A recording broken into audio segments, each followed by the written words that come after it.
요수와 5장 1절부터 9절의 말씀.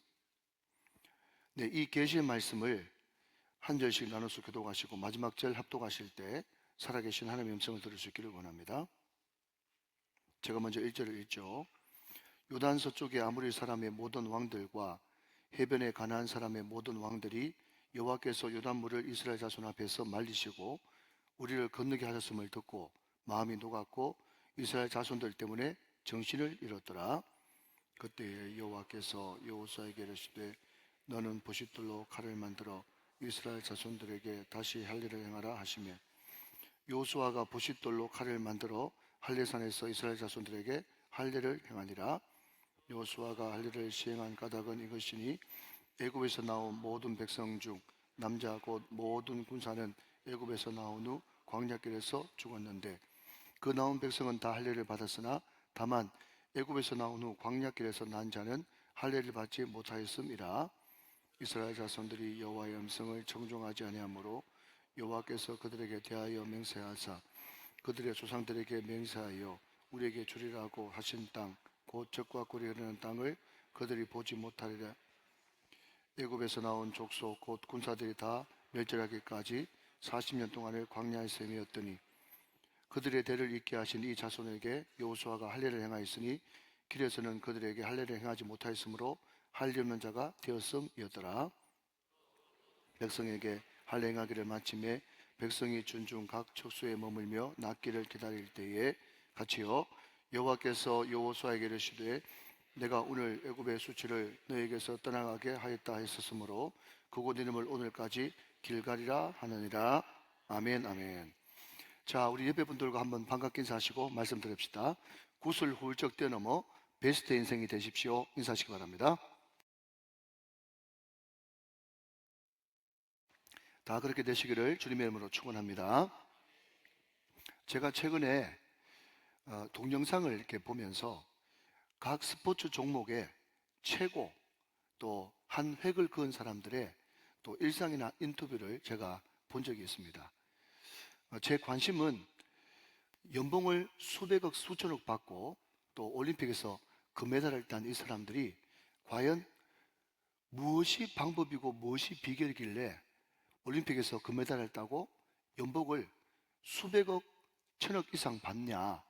제가 그 비결을 봤더니 역시 그들의 공통점은 루틴이었습니다. 항상 그 사람들 입에서 자주 나오는 말이 루틴이라는 말을 자주 써요. 그래서 제가 다 아시는 분이 계시겠지만 루틴이라는 단어의 뜻이 뭐냐 사전 한번 찾아봤더니 일상적으로 반복되는 일이나 규칙적인 활동, 이렇게 사전적인 정의가 나와 있습니다. 일상적으로 반복되는 일이나 규칙적인 활동이 루틴이에요. 이것을 우리 교회 단어로 바꾸면 뭐죠? 지속성과 반복성입니다. 제가 그 이야기를 들으면서 야, 모든 것은 다 통하는 길이 있구나 그런 생각을 한 것입니다. 여러분 신앙생활도 마찬가지 아니겠습니까? 자, 제가 여러분 쿵 하면 여러분 쫙 한번 해보시기 바랍니다. 항상 쉬지 말고 범사에 감사하라. 이것이 그리스도 예수 안에서 너희를 향하신 하나님의 뜻이니라 그랬어요. 여러분 성경에 명확하게 이것이 하나님의 뜻이다 라고 밝힌 것이 별로 없는데 명확하게 이것이 너희를 향한 하나님의 뜻이다 라고 명확하게 밝힌 것 중에 하나가 데살로니가전서 5장 16절부터 18절까지인데 거기에 등장하는 항상 쉬지 말고 범사에 이 세 가지가 뭐죠? 루틴이고 또 다른 말로 바꾸면 지속성과 반복성, 반복성과 지속성이라는 것입니다. 이것이 안 되면 신앙생활도 스포츠도 공부도 여러분 승진도 아무것도 될 수가 없다는 거죠. 여러분 우리가 매일 매주 예배를 드립니다. 한번 예배를 드리는 것 아무것도 아닌 것 같아요. 한번 기도하고 찬양하는 거 아무것도 아닌 것 같아요. 전도 한번 하는 거 아무것도 아닌 것 같아요. 차라리 잠도 자고 또 한 번 더 자기 꾸미고 한자 더 공부하고 배우고 이렇게 하면 훨씬 삶이 윤택한 것 같지만 전혀 모르는 말씀이라는 거예요. 여러분 그것은 세상에서 이야기하는 것이고 신앙 안에서는요 한 번 공부도 하고 학원 더 가고 또 한숨 더 자는 것보다 한 번 더 예배 드리고 한 번 더 기도하고 한 번 더 주님 앞에 찬양 부르는 이것이 앞으로 점점 시간이 지나면 지날수록 따라올 수 없는 차이를 만든다는 것 여러분 아십니까? 그래서 여러분 기왕 예배 드리는 거 그냥 예배 드리지 말고 오늘 들었던 말씀 중에 가장 핵심되는 그런 말씀이 뭔지를 딱 마음속에 명제화 시키셔가지고 이 말씀을 가지고 계속 기도할 때 그 한 말씀 한 말씀 한 말씀이 쌓이면 1년에 52가지 말씀이 되는데 그 52가지 말씀이 내 마음속에 명제화가 되어지고 일상이 되어지고 기도화가 되어지면 내 인생 완전 천지개벽하고 새롭게 되어지는 역사가 일어난다는 것입니다.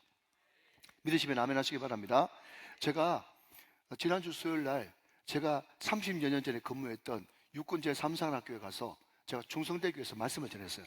그때 제가 사랑하는 말씀 히브리서 3장 14절 말씀을 전했거든요. 그때 제가 뭐라고 얘기했는가 하면 시작과 끝이 한결같은 사람 되십시오. 견고한 사람 되십시오. 가장 확신한 예수 그리스도 그분을 마음속에 가장 소중한 곳에 모시는 사람 되십시오. 이 세 가지가 아무것도 아니지만 오늘 이 순간부터 여러분들이 시작과 끝이 한결같은 사람 되게 해주십시오. 견고한 사람 되게 해주십시오. 확신한 예수 그리스도 마음속에 모시고 살게 해주십시오. 이렇게 기도하기 시작하면 10년 뒤, 20년 뒤 여러분 인생이 완전 다른 인생이 될 것이라고 제가 확신 가운데 이야기했죠. 이것이 나의 간증이요 이것이 나의 찬송일세. 아멘. 사랑하는 여러분, 다 살아보고 하는 말이니까 다 믿으시길 바랍니다.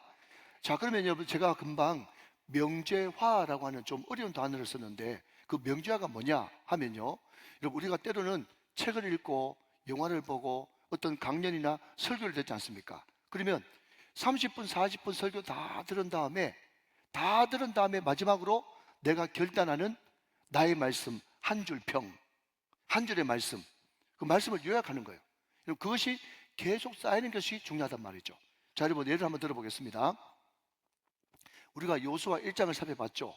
요수아 1장의 가장 키워드는 뭔가 하면 하나님의 임재, 하나님이 함께 하시면 굿을 넘어 베스트 인생이 된다.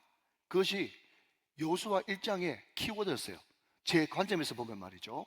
자, 그러면 요수아 2장의 키워드는 뭔가 하면요, 라합이 완전 아웃사이더, 완전 막가는 인생이었는데 그러나 그럼에도 불구하고 소문으로 들은 그 하나님을 붙들면 믿음의 조상되고 완전히 인생이 새롭게 된다. 할렐루야. 여러분 그것이 요수아 2장의 키워드였어요. 요수아 3장의 키워드가 뭔가 하면요, 제사장들이 믿음으로 발을 풍덩 담그는 것이 아니라 겁이 나고 두려웠지만 발끝이라도 겨우 담그는 그런 터치, 순종이 있을 때 요단강은 갈라지는 역사가 일어난다. 그렇기 때문에 우리가 담대하지 않아도 괜찮아요. 믿음이 확 없어도 괜찮아요. 중요한 것은 발을 한 발 내딛는 끝이라도 터치하는 그 순종이 있을 때 우리 인생은 요단강에 갈라지는 역사를 경험하게 될 것이다. 그것이 요수아 3장의 핵심 키워드인 것입니다. 여러분 요수아 4장은 뭡니까?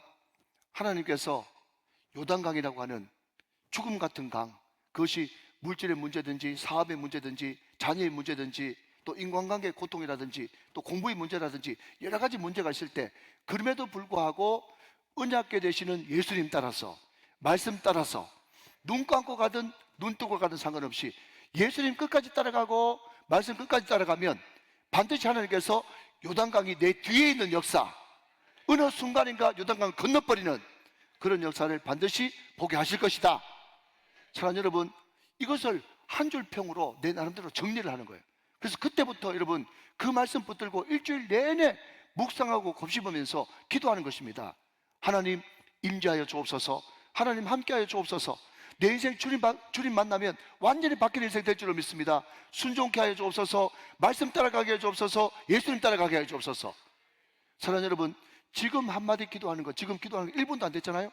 그런데 1분도 안 되는 이 기도라도 여러분들이 끊임없이 루틴, 지속적으로 반복적으로 계속 1년에 52주 말씀을 내가 계속 차곡차곡 여러분 보케브러리, 여러분 단어 암기하듯이 1과 2과 3과 암기하면 2과 3과 4가 암기하고 3과 4가 5가 암기하고 다 통째로 여러분 육과 한번 암기해보고. 여보세요? 듣고는 계시죠? 그죠? 여러분 영어 단어 암기를 그렇게 해야 되거든요. 그렇게 하는 방식으로 늘 그 말씀을 잊어버리지 않고 계속 축적되어 있는 말씀이 되어질 때 어느 순간 여러분 내 신앙이 완전히 새롭게 되어지고, 다른 사람들한테 존경받고 싶은 마음도 별로 없지만 어느 순간 다른 사람들이 나를 높여주기 시작하고 존중해주기 시작하는 그런 역사가 나타나는 것입니다. 믿으시기 바랍니다. 여러분 이 말씀을 그냥 받으면 안 돼요. 여러분 한 말씀 한 말씀을 믿음으로 받아야 된단 말이에요. 그러면 성령께서 역사하실 줄로 믿습니다. 자, 여러분 오늘 본문의 키워드는 세 가지입니다. 하나는 할례, 두 번째는 유월절, 세 번째는 내 발에 신을 벗어라. 이 세 가지가 오늘 전체 주제인데요. 주제는 세 가지만, 단어의 주제는 세 가지지만 전체 의미는 하나로 통일됩니다. 그게 뭔가 하면 결국은 거룩이에요.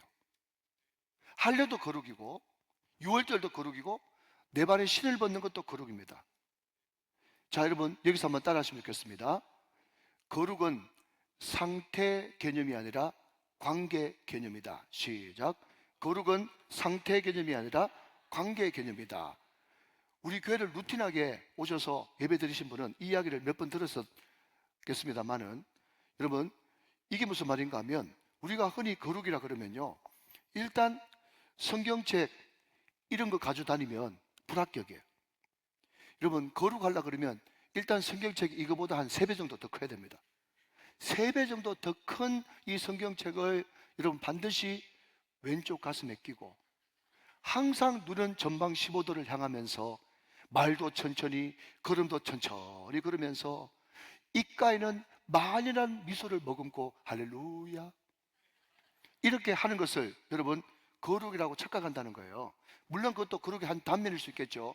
그렇지만 여러분 분명히 제가 뭐라고 말씀드린가 하면 거룩은 상태 개념, 어떤 폼을 잡고 있는 것이 거룩이 아니라 관계 개념이라는 거예요. 하나님과 관계되어 있는 거예요. 지금도 그분과 교제하고 있는 거예요. 이것을 다른 말로 바꾸면 NIBC요. 나는 죽고 예수로 사는 삶이요. 주도권 이양요. 내 인생 주님께 다 맡겨드리는 거예요. 여러분 이게 거룩이라는 것입니다. 믿으시면 아멘 하시기 바랍니다. 그래서 오늘 할례도 관계고 유월절도 관계고 내 발에 신을 벗는 것도 관계입니다.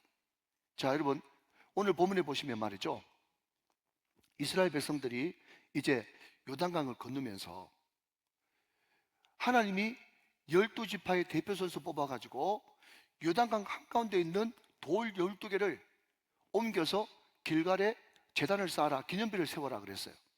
자, 여러분 이것도 굉장히 중요한 의미가 있어요. 요단강 한중간에 있는 돌보다 훨씬 좋은 돌이 바깥에 더 많을 수 있겠죠. 그런데 왜 하필이면 하나님께서 여호수아에게, 이스라엘 백성들에게 요단강 한중간에 있는 그 강 중간에 있는 돌을 옮겨가지고 길갈에 기념비를 세우라 라고 하셨겠냐? 그 이유가 뭔가 하면요, 결론부터 말씀드립니다. 요단강 걷는 거 너 잘해서 걷는 거 아니야. 이것도 다 관계죠. 다 관계예요. 다 관계. 그러니까 믿음과 신앙은 결국 관계라니까요. 여호수아 네 지도력이 탁월해서 제사장이 믿음이 있어서 이스라엘이 잘나서 특별해서 이 요단강 갈라지고 걷는 거 아니야? 내가 한 거야. 내가 한 거야. 하나님이 요단강을 갈랐어. 이것을 기념비로 세워가지고 만약에 네 후손들이 아빠 이거 뭐야, 엄마 이거 뭐야 묻거든, 우리 조상들이 요단강을 건너올 때에 요단강이 25km 갈라지는 그 엄청난 역사가 일어났는데, 이것이 우리가 잘해서 그런 것이 아니라 하나님께서 건너게 하셔서 하나님이 이 모든 것을 가르게 하시고 마르게 하셔서 마치 아스팔트 건너가듯이 콘크리트 지나가듯이 마른 땅을 지나가게 하셔서 하나님이 하셨어. 그것을 너희와 너희 자녀들과 네가 잊지 말고 기억하라. 그것을 위해서 요단강 한중간에 있는 돌을 가져다가 기념비를 세우라고 말하고 있다는 것입니다. 자, 여러분 이제 드디어 요단강을 건넜습니다. 이제 요단강에서 길갈까지 3km, 길갈에서 여리고까지 3km입니다. 자, 여러분 보십시오. 3km 그러면 굉장히 적지 않은, 또 가깝지 않은 먼 거리지만, 그때는 여러분 빌딩이 있습니까? 뭐가 있습니까? 환한 다 광야고 평야예요. 그러니까 여리고 높은 곳, 여러분 해발 200m 이상에서 아래로 꽂아서 보니까 길갈에 이스라엘 백성들이 지금 뭐 하는지 다 보여요, 안 보여요? 다 보인단 말이죠. 그런데 여러분 그런 말 있지 않습니까? 물이 들어왔을 때 노를 저어라. 여러분 목회도 타이밍이고 전쟁도 타이밍인 거예요. 자, 지금 요단강이 갈라지는 엄청난 기적을 경험했습니다. 그랬으면 여러분 내친김에 여리고까지 진격해야 그게 상식이에요. 그런데 말입니다, 뭔가 좀 해볼라 그러면 하나님께서 결정적인 순간에 스톱 하시면서 전혀 엉뚱한 명령을 또 이스라엘과 여호수아에게 내리는 것을 보게 된다는 겁니다. 자, 여러분 오늘 본문 2절 말씀 같이 한번 보세요. 2절. 그때 여호와께서 여호수아에게 이르시되 너는 부싯돌로 칼을 만들어 이스라엘 자손들에게 다시 할례를 행하라 하시매 그랬습니다. 자, 혹시 우리 유년부 친구들 가운데, 초등부 친구들 가운데 할례 모르는 사람 있으면 손 들어보세요. 할례 모르는 사람. 할례 모르는 사람 있으면 손 들어보세요. 우리 중고등부도 혹시 할례 모르는 사람? 다 알아요? 제가 누가 한 명 딱 집어서 물어볼까? 자, 그러면 혹시 포경수술 모르는 사람? 네, 우리 유년부 1학년 친구가 굉장히 당황해하면서 목사님 예배 시간에 왜 저러셔? 예, 이런 표정을 지금 짓고 있어요. 예. 여러분 할례는 남성 성기의 표피를 자르는 겁니다. 포경수술이에요, 말하자면. 그런데 그 수술이 얼마나 고통스러우냐, 특별히 마취도 안 하고 그것도 날카로운 그냥 잘 가려진 그런 메스로 하는 것이 아니라 부싯돌로 그것을 표피를 잘라버렸을 때 얼마나 고통스러우냐. 여러분 제가 다른 예를 들 수 있지만 가장 좋은 예는 성경이기 때문에 창세기 34장 25절 말씀을 여러분에게 잠깐 소개해 드리겠습니다. 자, 앞을 보시면서 빨간색 파란색으로 된 것만 우리 유년부 친구들 큰 목소리로 한번 읽어줄 수 있겠어요? 자, 한번 읽어보세요. 시작. 네, 잘 읽었습니다. 제3일이 됐는데 아직도 그들이 아파한대요. 이 이야기가 무슨 이야기인가 하면 야곱의 아들들이 세겜추장 그 사람한테 속여가지고 그 사람들 다 할례를 시켰어요. 강제 할례를. 그러니까 꼼짝달싹 못하고 3일 동안 아직도 아파있을 그때에 야곱의 아들들이 그 한 족속을 완전 전멸시킨 그런 끔찍한 살육 사건을 기록한 것이 아무튼 창세기 34장의 디나 사건 이후에 일어난 사건인데, 그럼에도 불구하고 여러분 할례에 대해서 정확하게 구체적으로 밝히고 있습니다. 할례한 지 3일 됐는데 아직 그들이 아파했다. 그러니까 제가 말씀드리고 싶은 것은 지금 이스라엘 백성들이 여리고에서 그 강한 군대가 다 지켜보고 있는데 거기서 할례를 해버리면 말이죠, 일주일 동안은 옴짝달싹 못하는 희한한 현상이 벌어지는 거예요. 지금 뭐 해야 되는데, 내친 김에 진격, 내친 김에 전쟁해야 되는데 하나님께서 이 상황에서 할례를 시켜가지고 꼼짝달싹 못하게 만드는 이 상황은 무슨 시츄에이션? 도무지 납득이 안 가고 도무지 순종할 수 없는 현실 상황이라는 것입니다. 그런데 여러분 이때 할례를 행해도 되고 안 해도 되가는 그런 조건이 아니라 이것은 반드시 행해야만 됩니다. 왜 그럴까요? 왜 그럴까 이유를 찾아가려고 그러면 도끼머리 법칙이라고 원래 할례의 오리지널 버전으로 가야 됩니다. 할례가 제일 처음에 나오는 것이 창세기 17장이에요. 자, 그러면 여러분 할례가 처음 나오는 장이 창세기 17장이라고 이야기했는데 17장 앞에 몇 장입니까? 제가 어려운 문제 내지 않죠? 16장이에요. 여러분 16장에는 어떤 사건이 등장하고 있는가 하면 아브라함이 분명히 하나님께서 약속을 주었어요. 가만히 있는 아브라함 자는잠에 깨워가지고 너 하늘 쳐다봐라. 저 하늘의 별 다시 셀 수 있겠니? 못 세겠는데요. 너 땅에 모래 봐봐라. 모래 다시 셀 수 있겠니? 모래 못 세겠는데요. 네 자손을 하늘의 별처럼 땅의 모래처럼 많게 하겠다. 그러면서 하나님께서 언약을 맺으셨단 말이죠. 그런데 하늘의 별은 고사하고 바다의 모래는 고사하고 애 한 명이 안 태어나는 거예요. 여러분 그때 나이가 86세가 됐어요. 75세에 부름받았으니까 86세, 11년을 기다려도 깜깜무소식이에요. 그러니까 하루는 사라가 불렀어요. 남편 아브라함이요, 아무리 기다려도 애가 나오지 않고 당신 나이는 점점 늙어가니 내 요종 하가를 취해가지고 대를 이으세요. 하나님의 뜻이 거기 있는지도 모르잖아요. 그렇게 하면서 첩을 얻으라고 이야기했어요. 그러면 여러분, 우리가 생각하는 아브라함이면 어떻게 이야기 됩니까? 무슨 그런 소리를 다 하고 있어? 믿음으로 기다려야지. 하나님은 사라 당신을 통해서 씨를 잇기를 원한다는 걸 아직 모르시오? 부인, 정신 차리시오. 이렇게 해야 아브라함인데, 아브라함이 하는 말이 그래 볼까? 그래 볼까 하면서 그때 당시에는 아브라함이 아니라 어브라함이 돼가지고, 그죠? 첩을 얻어가지고 이스마엘을 낳았어요. 하나님께서 그것이 슬프셨는지 그 다음부터는 하나님의 임재, 하나님의 나타나심이 딱 끊겨가지고 무려 13년 동안 깜깜무소식이야. 여러분, 창세기 16장부터 17장까지는 한 장밖에 차이 나는데 시간 간격은 13년 차이입니다. 13년. 불순종하는 것이 그렇게 무섭다는 거예요. 하나님의 임재가 끊어져 버린다니까. 그때 여러분 드디어 17장 1절에 하나님께서 나는 전능하신 하나님이다, 나는 엘샤다이, 어떤 것도 마음먹으면 할 수 있는 하나님이다, 그렇게 이야기하면서 무려 아브라함의 99세 때 나타나가지고 제일 먼저 했던 이야기가 뭔가 하면 할례를 행해라 그랬어요. 할례를 행하라. 그러니 여러분, 할례의 뜻이 뭔가 하면요, 다시 한번 말씀드리지만 하나님과 다시 관계를 맺는 거예요. 언약을 맺는 거예요. 약속을 주시는 거예요.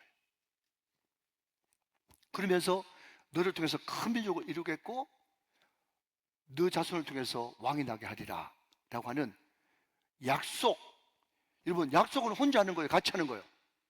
약속 자체가 관계예요. 그러니까 여러분, 그러면서 약속을 주시면서 할례를 행하라고 했기 때문에 할례는 무엇인가 하면요, 하나님과 끊어진 관계가 다시 이어지는 것이 관계고 약속이고 할례의 의미입니다. 자, 그러면 여러분 쭉 이제 뒤로 넘어와 가지고 말이죠, 이스라엘 백성들이 애굽에 있을 때도 광야에서, 아니 애굽에 있을 때도 할례를 행했습니다. 그리고 나서 여러분 이제 시내산에서 가나안까지 10하루면 가는 길이라고 민수기 1장에서 이야기하고 있는데, 그때 문제는 가데스 바네아에서 일어났습니다. 가데스 바네아가 뭐냐고 물으신다면 12정탐꾼 보낸 사건이 있었던 곳이에요. 민수기 13장 14장이죠 그때 요수아와 갈렙을 제외한 10정탐꾼이 우리는 다 죽었습니다, 우리는 메뚜기입니다, 우리는 안 됩니다, 부정적인 보고를 했더니, 하나님을 불신하는, 하나님을 믿지 못하는 불신의 보고를 했더니 그 소식을 듣고 요수아와 갈렙 말을 안 듣고 여러분 울고 불고 대성통곡하면서 원망불평합니다. 하나님에 대해서, 모세에 대해서. 뭐죠? 불신앙이죠. 원망불평이죠. 그것을 통해서 하나님의 관계가 깨져버렸단 말이죠. 이해되십니까? 마치 아브라함과 하나님 관계가 이스마엘과 하갈에서 끼어져 버렸듯이 그 가데스 바네아 사건을 통해서 하나님과 관계가 끊어져 버렸어요. 거기서 10하루길만 하면 들어갈 수 있는 것을 여러분 38년 동안 돌고 뺑뺑을 돌아가지고 자기가 이야기한 대로 출애굽 1세대는 광야에서 다 죽고, 여러분 길 이동 때문에 할례를 행하지 못한 것도 있었겠지만 38년 동안 할례를 한 번도 행한 적이 없는, 할례 없는 백성이 되어버렸단 말이죠. 여러분 잘 들으십시오. 다윗이요, 왜 목숨 걸고 골리앗 앞에 나갔습니까? 지금 할례 없는 저놈이 할례 받은 이스라엘 백성들을 모욕하는 그것을 참을 수 없어가지고 다윗이 목숨 걸고 싸우러 나갔어요. 잘 들으시기 바랍니다.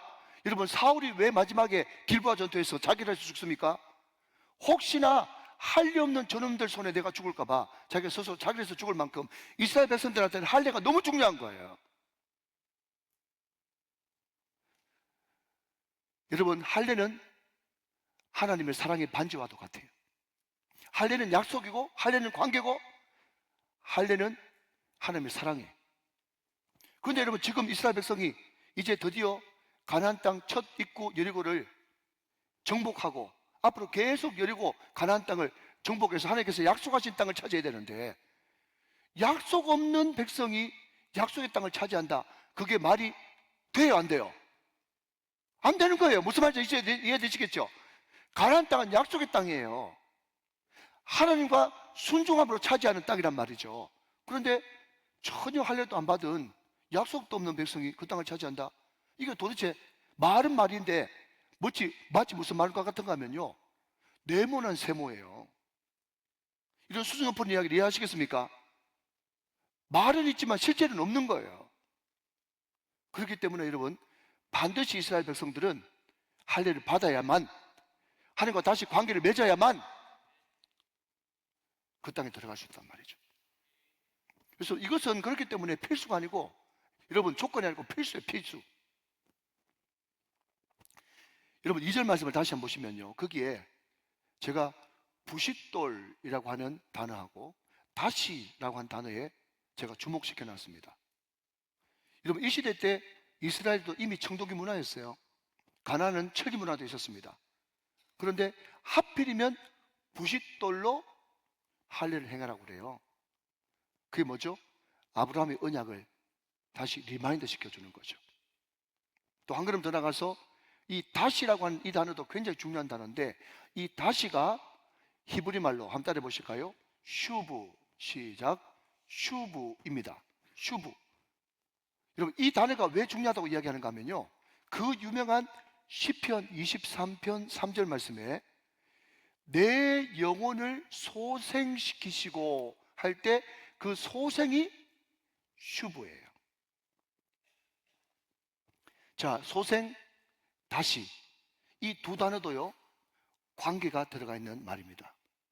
결국 하나님께서는 다시 할례를 행함으로써 다시 언약을 맺고 다시 하나님과 관계를 맺게 하심으로 그 관계에 있는 하나님의 백성들을 통해서 가나안 땅을 차지하기를 원하시는 거죠.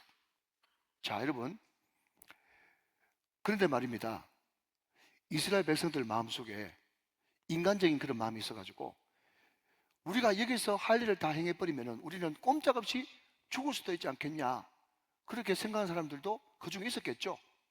자, 이해되십니까? 물론 여러분, 상식적으로 생각하면요, 이스라엘 백성들은 광야 40년 동안 오합지졸이고요, 여리고는 그렇게 견고한 성을 가지고 있다는 그 자체가 잘 훈련된 정규군입니다. 당연히 여러분, 상식적으로 붙으면 여리고가 이기죠. 당연히 이기는 거예요. 근데 여러분, 이게 웬일입니까? 자, 여러분, 여호수아 6장 1절 말씀 같이 한번 보세요. 여호수아 6장 1절.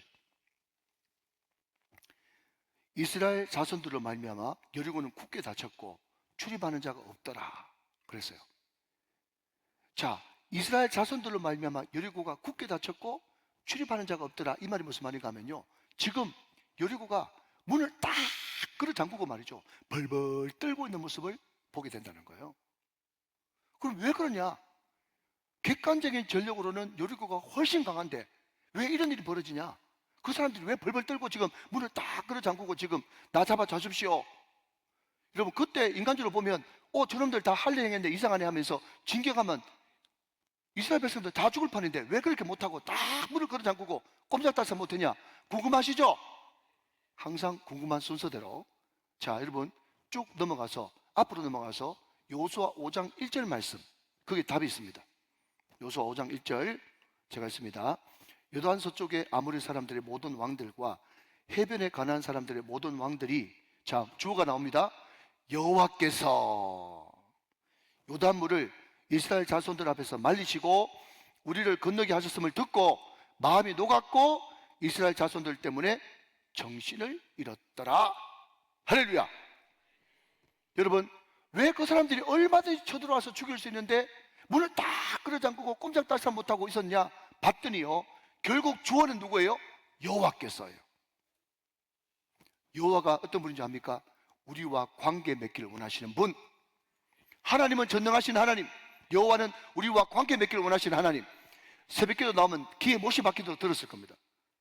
그 우리와 관계 맺기를 원하시는 그 여호와께서 먼저 여리고에 찾아가셔서 그들의 마음을 다 녹여놔 버리시고 정신을 잃게 만들어 버리셔가지고 여러분 꼼짝달싹 못하고 나 잡수십시오 하면서 완전 여러분 사기를 땅에 떨어뜨리시고 백기토항하도록 만들어 버리신 하나님, 이 하나님을 찬양할지어다. 여러분 우리는 순종하기만 하면 일은 하나님이 하신다는 거예요. 그래서 여러분 결론부터 말씀드리면 여호수아의 전체 주제가 뭐냐, 한마디로 여러분 명료화시키라 그러면 하나님이 하십니다. 이게 여호수아 전체의 주제인 거예요. 여러분 아멘 하시기 바랍니다. 하나님이 하십니다. 하나님이 하셨습니다. 하나님이 하실 것입니다. 이것이 여호수아의 전체 주제예요. 지금까지 에베네셀로 여기까지 인도하셨습니다. 여기까지 인도하신 하나님, 장래에도 여호와 이레로 여러분 준비하실 줄로 믿습니다. 그 하나님 여호와 니시로 승리하게 하실 줄로 믿습니다. 여러분 우리가 이것을 믿는 거예요. 하나님이 하셨습니다. 하나님이 하십니다. 하나님이 하실 것입니다. 여러분 이것을 믿는 것이 믿음이에요. 신앙이고요. 자, 한 걸음 더 나가서 여러분 6월절입니다. 6월절. 자, 여러분 6월절을 살펴보기 전에 자, 허리 피자, 어깨 피자 한번 펴보세요.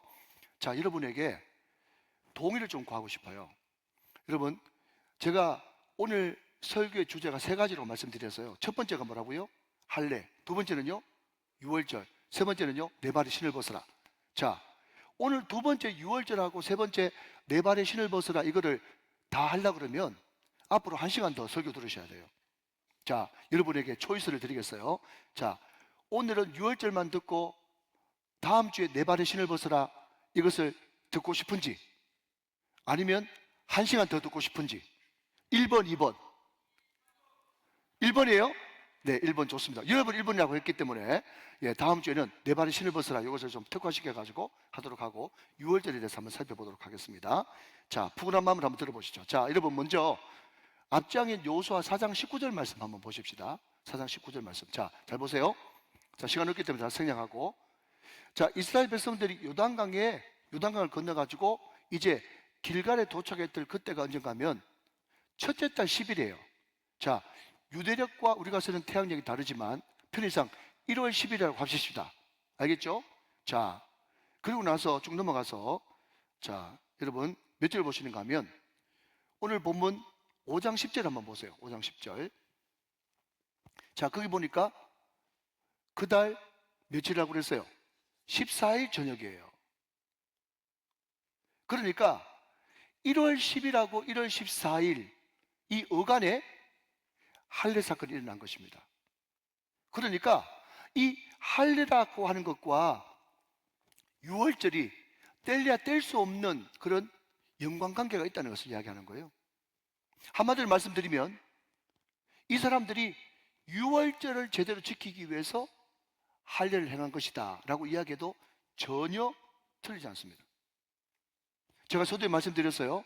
오늘 등장하는 할례, 6월절, 신을 벗으라 이 세 가지가 다 뭐와 관계가 있다고요? 거룩, 관계와 관련이 있다고 말씀을 드렸습니다. 자, 여러분 제가 창세기부터 요한계시록까지 쭉 6월절에 대해서 한번 살펴보니까 이스라엘의 전환점, 변곡점이 있을 때마다 항상 6월절이 등장합니다. 성경에 여러분 6월절이 크게 7가지 등장합니다. 짧게 말씀드릴게요. 첫 번째는요, 출애굽기 12장에 나오는 오리지널 6월절입니다. 문 가로 세로에 어린 양의 보혈의 피를 발랐더니 죽음의 저주가 6월 넘어갔더라, 건너갔더라 이런 뜻이죠. 그러니까 출애굽기 12장에 나오는 6월절은 뭔가 하면요, 사망에서 생명으로 옮기는 구원의 6월절이에요. 믿으시면 아멘. 잘 기록해 놓으시면 좋습니다. 자, 두 번째 6월절이 어디 나오는가 하면 민수기 9장에 나오는 6월절인데 이 6월절은 이스라엘 백성들이 출애굽해가지고 광야에서 첫 번째로 지킨 6월절입니다. 민수기 9장의 6월절은요, 죄로부터 430년 동안 종살이 했던 그 종으로부터 자유하는 6월절이에요. 아멘 하시기 바랍니다. 진리를 알지니 진리가 너희를 자유케 하리라. 민수기 9장의 6월절은 자유의 6월절이에요. 세 번째 6월절이 어딘가 하면 여호수아 5장 오늘 6월절입니다. 오늘 6월절 지켰죠, 그죠? 근데 여러분, 이 요수아 5장의 유월절은 뭔가 하면요, 이제 드디어 광야 40년의 광야 생활을 종집을 찍고 이제 드디어 가나안에 들어와서 새 시대를 여는 유월절인 거예요. 사랑하는 여러분, 어린 양 유월절, 예수의 피는 우리로 하여금 새 시대를 여는 능력의 피인 줄로 믿으시기 바랍니다. 이게 바로 새 시대를 여는 유월절이에요. 네 번째 유월절은 뭔가 하면요, 네 번째 유월절은 열왕기하 24장에 요시야 시대 때 일어났던 유월절인데, hilki야를 비롯한 그 제사장들이 성전을 수리하다가 율법책을 발견했어요.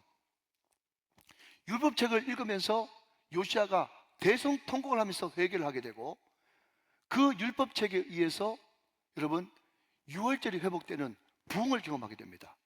그러니까 요시야 시대 때 일어났던 유월절은요, 말씀을 통한 부흥의 유월절이에요. 사랑하는 여러분, 십자가의 복음이 선포되어지는 곳마다 부흥의 역사가 일어나는 줄로 믿으시면 아멘 하시기 바랍니다. 참 놀라운 것은요, 늘 듣는 십자가의 복음인데 십자가가 전달되는 곳에는 부흥이 일어납니다. 여러분, 다섯 번째 유월절은요, 에스라 6장에 나타나는 유월절인데, 이 에스라가 드디어 학사 에스라가 이스라엘로 돌아와가지고 말씀을 전함으로 말미암아가지고 교회가 회복되고 나라가 회복되는 것을 보게 됩니다. 그러니까 에스라 6장의 유월절은 뭔가 하면요, 회복의 유월절이에요. 회복의 유월절. 믿으시면 아멘. 사랑하는 여러분, 십자가의 보혈이 이 땅 가운데 뿌려져서 광복 79년을 맞는 우리 대한민국과 한국교회가 십자가의 복음으로 말미암아서 아멘, 교회가 회복되고 가정이 회복되고 교회가 회복되는 놀라운 역사가 일어나게 되시기를 주님의 이름으로 축원합니다. 여러분, 여섯 번째 유월절은 뭔가 하면 신약시대 때 예수님이 베풀었던 최후의 만찬입니다. 구원의 완성이죠.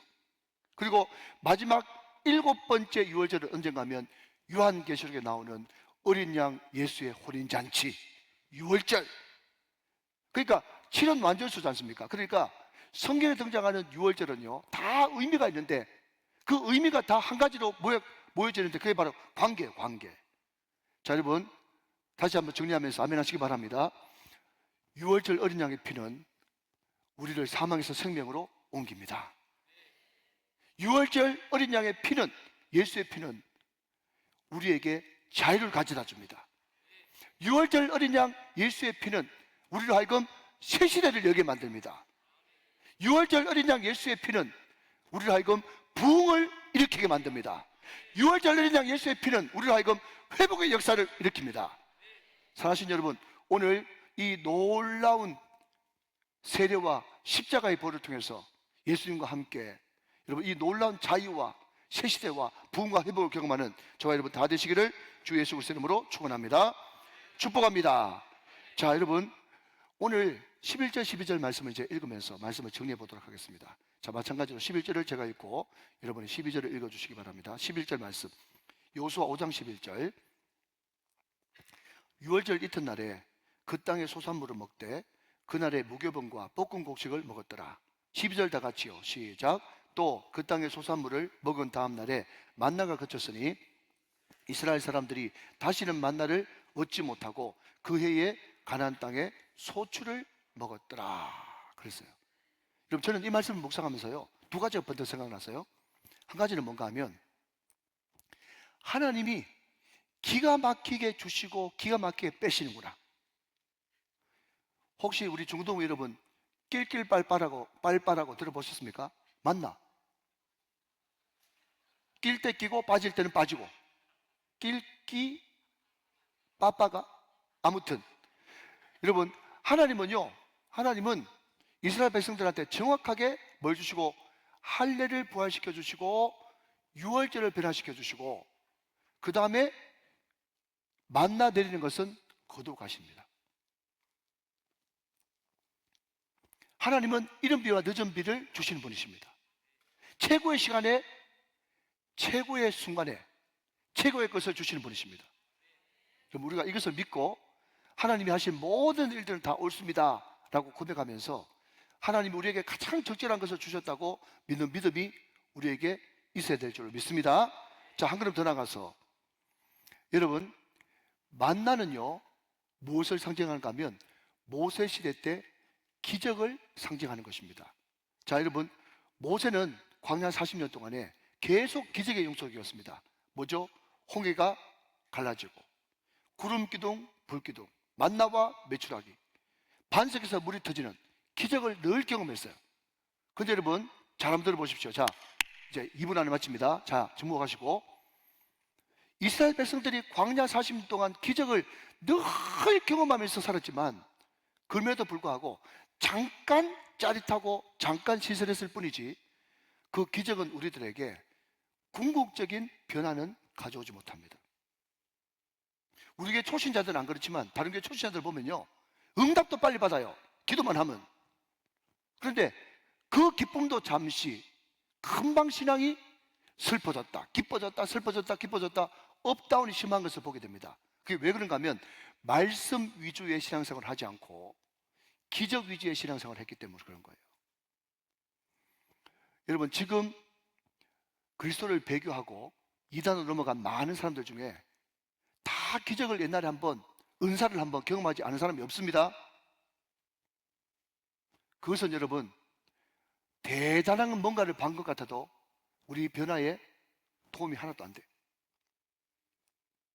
그런데 하나님께서 할례 지켜라, 유월절 지키라 하고 난 다음에 그 다음에 만나를 딱 끊어버리고 그 다음부터는 그 땅에서 나는 농사 짓고 살아라. 유월절 이튿날부터 만나가 끊어지고 그 소산물을 먹었다, 그렇게 이야기하고 있어요. 그 소산물을 먹는 게 뭐냐라고 물으신다면 일상이에요. 일상의 영성, 영어로 everyday life, 일상의 영성입니다. 일상이, 자, 다 들어보시고, 일상이 뭐냐고 물으신다면 333이라고 말하겠어요. 말씀, 기도, 전도. 다른 말로 바꾸면 예배, 기도, 선교. 같은 말이죠. 일상이 뭐냐고 물으신다면 다시 한 번 더요. 항상 쉬지 말고 범사에. 여러분, 이게 일상이에요. 루틴 말이죠. 루틴. 여러분, 이게 안 되면요 절대로 우리 삶 가운데 변화는 없는 거예요. 여러분, 인간적으로 보면요 한자 공부 더 하고 한숨 더 자고 자기 한 번 더 꾸미고 스펙 더 쌓는 것이 대단한 것 같지만, 사랑하는 여러분, 일상의 영성, everyday life, 일상의 영성이 회복되어지면 여러분 그것이 5년이 쌓이고 10년이 쌓이고 20년이 쌓이면요 여러분 따라올 수 없는, 범접할 수 없는 그런 차이가 나는 것입니다. 그렇기 때문에 여러분 제발, 제 마음속에 제발이라는 말을 붙여가지고 여러분에게 마지막으로 호소하고 싶어요. 사랑하는 여러분, 말씀과 기도와 전도, 예배와 기도와 선교, 여러분 이것을 몸이 기억하도록 만드십시오. 지난 수요일에 제가 삼산학교 중성대교회 다녔다고 말씀드렸죠. 거기 보니까 제 후배들이, 적게 후배들이 있더라고. 부대 공격, 소대 공격 조교들이 있어요. 제가 그랬어요. 숙달된 조교로부터, 그랬더니 하는 말이 시범 있겠습니다 그러더라고요. 여러분, 숙달된 조교가 뭔지 아십니까? 몸이 기억하는 거예요. 숙달된 조교로부터 그러면요 자기도 모르게 그냥 교회 말씀에서 시범 있겠습니다 자동으로 따라 나오는 거예요. 사랑하는 여러분, 제발 부탁드립니다. 몸이 기억하시도록 해야 돼요. 몸이 기억해야 됩니다. 뭘요? 말씀, 기도, 전도가요. 뭘요? 예배, 기도, 선교가요. 끊임없이 예배하고 기도하고 선교에 관심을 가지는 이것이 우리의 일상이 되어지고 일상 영성이 되어질 때, 여러분 마지막으로 읽고 마치겠습니다. 오늘 본문 한 장 앞에 넘어가서 요수아 4장 14절 말씀은 우리들에게 이렇게 약속하고 있습니다. 자, 여러분 이 말씀 읽고 마치도록 하죠. 같이 읽습니다. 시작. 그날에 여호와께서 모든 이스라엘의 목전에서 요수아를 크게 하심에 그가 생존한 날 동안에 백성이 그를 두려워하기를 모세를 두려워했던 것 같이 하였더라. 여러분, 요수아가 자기 특유의 카리스마를 팍팍 뿜지 않았습니다. 연기하지 않았습니다. 일상의 영성으로 하나님 앞에 계속 여러분 예배, 기도, 선교로 나갔더니 어느 순간 하나님께서 요수아를 크게 세우셔서 백성들이 스스로 두렵게 하고 존경받는 사람으로 만들어 주셨다. 그런 은혜가 여러분 가운데 충만하게 넘치게 되시기를 주 예수 그리스도의 이름으로 축원합니다.